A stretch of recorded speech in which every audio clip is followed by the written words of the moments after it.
the 49ers quarterback, Colin. I can never say his last name, so I'm not even going to try, and everybody's going to laugh at me. I didn't draft him because he's not that good. Kaepernick.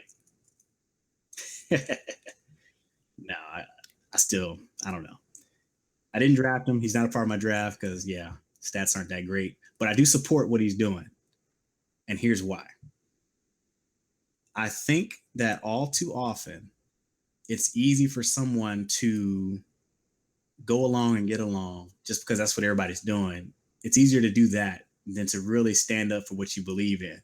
If he doesn't believe in the national anthem or the pledge, he didn't have to fall in and do what everybody else does. He didn't have to do any of that. He's his own person. He can do his own thing, and I respect him for it. And I respect the cause that he's actually doing it for.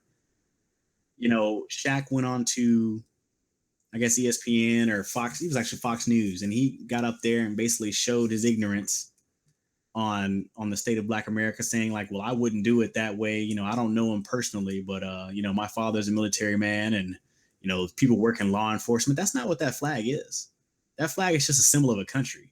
And a country is all of its people. It's not just the police. It's not just the military. It's not the Secret Service. It's not the politicians. It's everybody. It's the teachers, the student, the kid.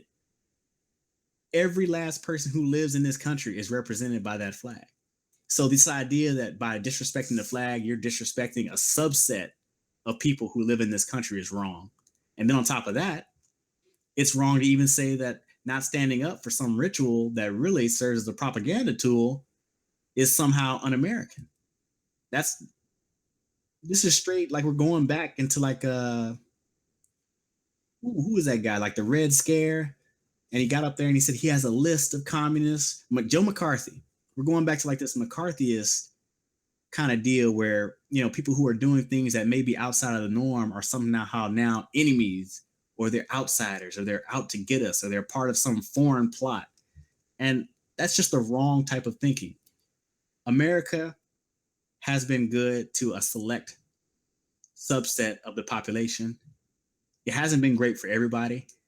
And I think when we look at that flag and we get told how great it is, and, you know, a lot of times we're not on the receiving end of that greatness, I think it's fair for anybody to have the response that he has. And it's also fair to ask that people who aren't having a problem with the flag, that they respect this man's right to protest and shut up about it.